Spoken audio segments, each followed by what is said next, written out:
Hello all, welcome back.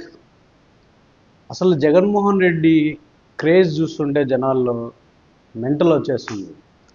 అసలు ఎక్కడికి వెళ్ళినా ఆ జనాలు ఎగబడ్డం ఏంటి, అసలు ఆయనతో షేక్ హ్యాండ్ తీసుకోవడం కోసం కానీ లేకపోతే ఆయనతో సెల్ఫీ తీసుకోవడం కోసం కానీ అంత ఎగబడ్డం చూస్తుంటే అసలు ఒక్కోసారి పిచ్చి వస్తుంటుంది. ఆ, అసలు ఆయన ఒక సినిమా హీరో కాదు, సెలబ్రిటీ కాదు, స్టిల్ ఆయనకు జనాల్లో ఉన్న క్రేజ్ చూస్తుంటే అసలు అసలు ఇంత క్రేజ్ ఎలా సంపాదించాడు ఈ వ్యక్తి అని ఆలోచిస్తే ఒక్కోసారి మెంటల్ వచ్చేస్తుంది.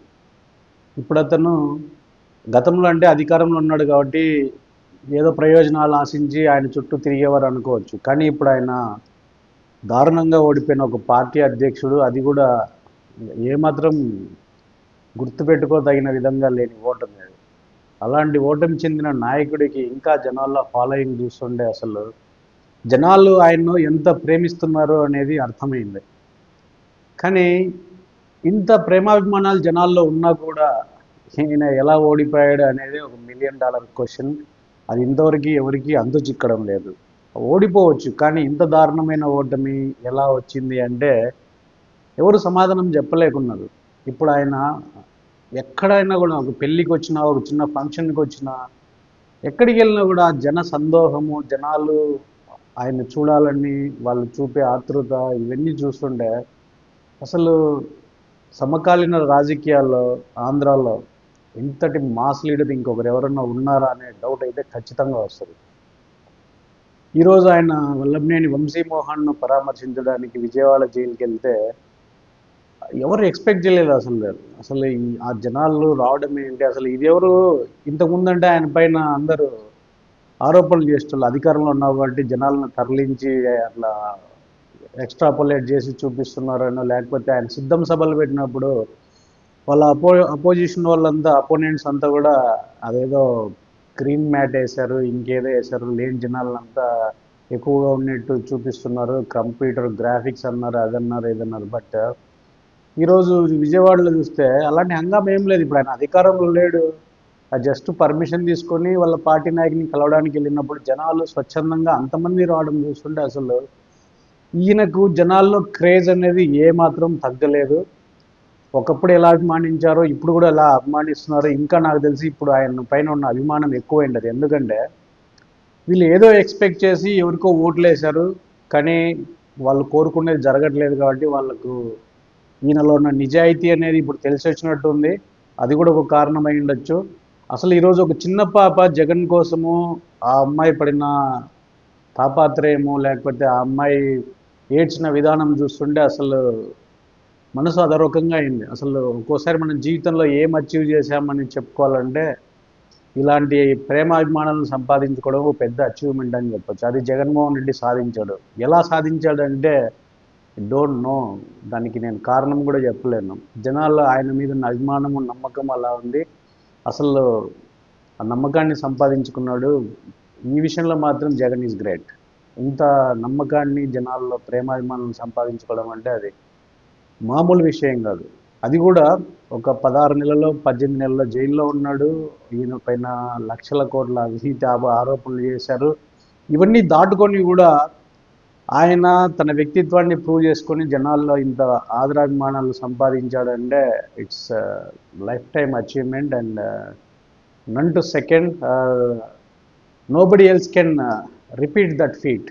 అది మాత్రం గ్యారంటీగా చెప్పగలను. ఎందుకంటే ఒక వారసుడిగా వచ్చాడు, ఆ తర్వాత అవినీతి ఆరోపణలో జైల్లో ఉన్నాడు, బయటికి వచ్చాడు, మొదటిసారి 2 సార్లు ప్రతిపక్షంలో ఉన్నాడు, సీఎం అయినాడు, మళ్ళీ ప్రతిపక్షంలోకి వెళ్ళాడు, అప్స్ అండ్ డౌన్స్ ఎన్నో చూశాడు. బట్ స్టిల్ జనాల్లో ఆ ఆదిరాభిమానం చెక్కు చెదరలేదు. అంటే ఈయన జనాల్లో ఎంత ట్రస్ట్ బిల్డ్ చేశాడనేది మనము అబ్జర్వ్ చేయొచ్చు ఇక్కడ.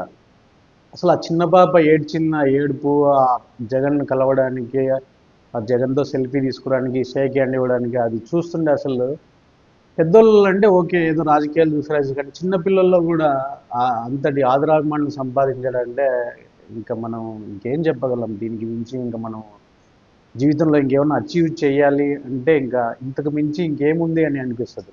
మనం జనాల్లో గుండెల్లో ఇంత స్థానం సంపాదించాము, ఇంతకు మించి ఇంకా ఏం సాధించాలి జీవితంలో అంటే ఇంక నన్ను అడిగితే there is nothing beyond this. అది ఆల్రెడీ ఆయన అచీవ్ చేశాడు. ద ఓన్లీ థింగ్ ఈజ్ ఆయన ఏదైతే అచీవ్ చేశాడో దాన్ని సస్టైన్ చేసి మళ్ళీ పవర్లోకి ఎలా వస్తాడు, ఆయన ఫాలోయర్స్ని ఎలా టేక్ కేర్ చేస్తాడు, వాళ్ళ పార్టీ క్యాడర్ని ఎలా సంతృప్తి పరుస్తాడు, ఇవన్నీ ఆయన రిట్రోస్పెక్ట్ చేసుకోవాలి. ఎందుకంటే గతంలో చాలా అసంతృప్తులు వినిపించాయి. ఆయన మొదటి టర్మ్ సీఎంగా ఉన్నప్పుడు పార్టీని పూర్తిగా పక్కన పెట్టేశాడు. Only in the broader interest of general public ఈయన పార్టీని అసలు పక్కన పెట్టేశాడు, ఎవరికి ఎలాంటి అవకాశాలు ఇవ్వలేదు అని చాలా రకాల ఆరోపణలు వచ్చినాయి. బట్ అట్లీస్ట్ ఆయన ఈసారి అది కరెక్ట్ చేసుకుంటాడని ఆశిస్తున్నాం. ఈయన కరెక్ట్ చేసుకుంటే ఇంకా తిరుగు ఉండదు, అది మాత్రం గ్యారంటీగా చెప్పగలను. ఆయన గెలిచినా ఓడినా ఎప్పుడు సింహం సింహమే అన్నట్టు ఆయన పదవిలో ఉన్న అపోజిషన్లో ఉన్న జనాల్లో అయితే ఆ క్రేజు ఆదరాభిమానాలు ఎక్కడా తగ్గలేదు. ఆయన గతంలో ఎలక్షన్ క్యాంపెయిన్కి వచ్చినప్పుడు కూడా దారుల వెంబడి బారులు తీరి జనాలు, మహిళలు, వృద్ధులు అందరూ ఉండడం చూసాము. అప్పట్లో అపోజిషన్ వాళ్ళంతా ఎద్దేవా చేశారు, ఇదంతా పెయిడ్ ఆర్టిస్టులు, వీళ్ళేదో డబ్బులు తెచ్చి తరలిస్తున్నారని. But that's incorrect. అప్పుడంటే పదవిలో ఉన్నాడు కాబట్టి మీరు ఆరోపణలు చేశారు. మరి ఇప్పుడు ఏం చెప్తారు? ఇప్పుడు ఆయన కాలు బయట పెట్టినా కూడా ప్రజల్లో అదే రియాక్షన్ ఉంది, అదే అఫెక్షన్ ఉంది. మరి ఇప్పుడేం చెప్తారు? ఇది ఎవరు కొనుగోలు చేస్తే వచ్చింది కాదు. నువ్వు కొనుగోలు చేస్తే జనాల్లో మొహాల్లో ఉన్న రియాక్షన్ వేరు, స్వచ్ఛందంగా వచ్చే రియాక్షన్ వేరు. ఇప్పుడు ఆ పాప ఏదైతే ఆ అఫెక్షను, నా సొంత మనిషి, సొంత అంకులో, పెదనాన్నో, బాబాయో, చిన్నాన్నో అన్నట్టు ఆ అమ్మాయి కళ్ళల్లో కనిపించిన దాని ఫీలింగ్స్ ఇంక ఏ పెయిడ్ ఆర్టిస్ట్ కూడా రెప్లికేట్ చేయలేడు. కోటాను కోట్లు తీసుకునే ఆర్టిస్టులు కూడా ఆ ఫీలింగ్స్ని అయితే మళ్ళీ తేలేరు. That's for sure. అది యాక్షన్ కాదు, అది గుండెల్లో నుంచి స్వచ్ఛందంగా వచ్చింది. అది ఇప్పుడు దేన్ని కూడా ఖండించలేదు అపోజిషన్ వాళ్ళు, ఇదంతా పెయిడ్ ఆర్టిస్టుల పని అది నీ చెప్పలేదు. జనాల్లో ఖచ్చితంగా జగన్ ఆ స్థాయిలో ఉన్నాడు.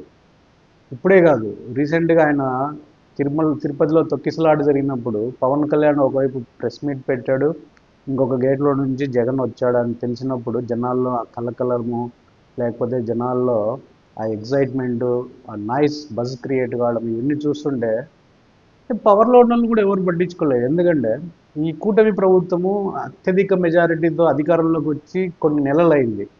వాళ్ళ క్రేజ్ అంత తొందరగా ఏం తగ్గిపోదు.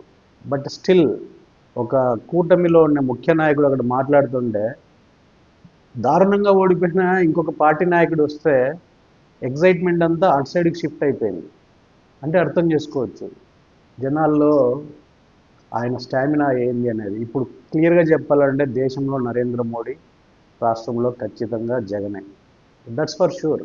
ఎందుకంటే ఇంకా ఏ నాయకుడిని చూసినా పబ్లిక్లో కానీ, ఏదో మీటింగ్లో కానీ, ఫంక్షన్స్లో కానీ మీరు ఒక్కసారి ఆ జనాల ముఖం వైపు చూస్తే వాళ్ళ మొహాల్లో కనిపించే ఆ ఎగ్జైట్మెంట్ ఇంకా వేరే ఏ నాయకుడిని చూసినప్పుడు కూడా అంత కనిపించదు. ఓన్లీ జగన్ను చూసినప్పుడే జనాల్లో ఆ ఎగ్జైట్మెంట్ ఉంటుంది, ఆ ఉత్సాహం ఉంటుంది. జగన్ మా మనిషి అనే ఒక ఫీల్ వాళ్ళ కళ్ళల్లో కనిపిస్తుంది. ఖచ్చితంగా జగన్ అయితే ఈ నమ్మకాన్ని ఇలాగే కొనసాగించాలి. జనాల కోసం ఏం చేయాలనుకున్నాడో అది చేయాలి. గెలిచినా ఓడినా దట్ ఈజ్ ఇర్రెస్పెక్టివ్. జనాల గుండెల్లో స్థానం సంపాదించడమే ఒక రేర్ ఫీట్. అది సాధించావు, ఖచ్చితంగా నువ్వు కొనసాగించాలి. చాలా రోజుల తర్వాత ఈరోజు మళ్ళీ నాకు ఆ వింటేజ్ జగన్ కనిపించాడు. మీకందరికీ బాగా గుర్తే ఉంటుంది, నంద్యాల బై ఎలక్షన్స్లో ఓడిపోయిన తర్వాత జగన్ ఒక ఇన్స్పిరేషనల్ స్పీచ్ ఇచ్చాడు. అంటే రోమాలు నిక్కబుడుచుకునే విధంగా ఒక స్టేట్మెంట్ ఇచ్చాడు. నాకు తెలిసి మీ అందరి మైండ్లలో, గుండెలలో అది ఇంకా ఉంటుంది. బాగా వెల్ రిజిస్టర్డ్, అది గుర్తుండదు. కొట్టాడు, తీసుకున్నాము, మాకు టైం వస్తుంది, మేము కొడతాం. ఎంత గట్టిగా కొడితే అంత గట్టిగా తీసుకున్నాము, మాకు టైం వస్తుంది, మేము కొడతామని చెప్పి ఒక అద్భుతమైన ఇన్స్పిరేషనల్ స్పీచ్ ఇచ్చాడు. అంటే నెవర్ గివ్ అప్ అనే యాటిట్యూడ్ అక్కడ చూపించాడు. ఆ తర్వాత ఎందుకో ఆయన సీఎం అయిన తర్వాత చాలా సాఫ్ట్ స్పోకెన్ అయిపోయాడు. చాలా రోజుల తర్వాత ఈరోజు మళ్ళీ ఈయన జైలు బయట నిలబడి ప్రెస్ మీట్లోకి వెళ్ళినప్పుడు అదే ఇంటెన్సిటీ, కసి, ఆ వాయిస్లో బేసు అవి మళ్ళీ కనిపించాయి చాలా రోజుల తర్వాత. కోర్స్ నేను ఈ రాజకీయాల్లో ఈ వ్యక్తిగత సినిమాటిక్ డైలాగులకు నేను పెద్ద ఇంట్రెస్ట్ చూపను. అంటే బట్టలు ఉడిదీసి కొడతాము, లేకపోతే పరిగెత్తించి కొడతాము, ఇవన్నీ పెద్ద వర్కౌట్ అయ్యేటివి కాదు. కానీ ఆయన ఆ రోజు చెప్పిన dialogue it is not like A cinematic dialogue. ఆయన చెప్పింది ఏమంటే how we uplift our self అన్నట్టు చెప్పాడు ఆయన. అవతల వాళ్ళు కొట్టినప్పుడు తీసుకున్నాము, మేము కొడతాము, వెయిట్ అండ్ సీ అన్న ధోరణిలో చెప్పాడు. సో ఆ యాటిట్యూడ్ ఉన్న జగన్ మళ్ళీ ఈరోజు చాలా రోజుల తర్వాత కనిపించాడు. It was very nostalgic, at least for me. I'm very happy to see Jagan like that once again. So ఇప్పుడు నాకు ఒక డైలాగ్ గుర్తొస్తుంది, బట్ ఇది ఎవరు కూడా ఇంకెవరినో ఉద్దేశించి అన్నారు అనేది మాత్రం కాదు. జస్ట్ ఇప్పుడు ఈ జగన్ను చూసిన తర్వాత నాకు చెప్పాలనిపిస్తుంది. ప్రతి కుక్కకు సింహం అవ్వాలని ఉంటుంది, కానీ సింహ గర్జనకు ఊరకుక్క అరుపుకు చాలా తేడా ఉంటుంది. ఇది ఎవరిని ఉద్దేశించి చెప్పలేదు, నేను జస్ట్ జగన్ హైలైట్ చేయడానికి మాత్రమే చెప్పాను. Jagan is a lion, roaring lion అని చెప్పడానికే చెప్పాను నేను, ఎవరిని ఉద్దేశించి కాదు. For sure he is a lion and he will be lion. He was a lion, he will be a lion, forever lion. That's for sure. I can guarantee that. Bye. See you in next video.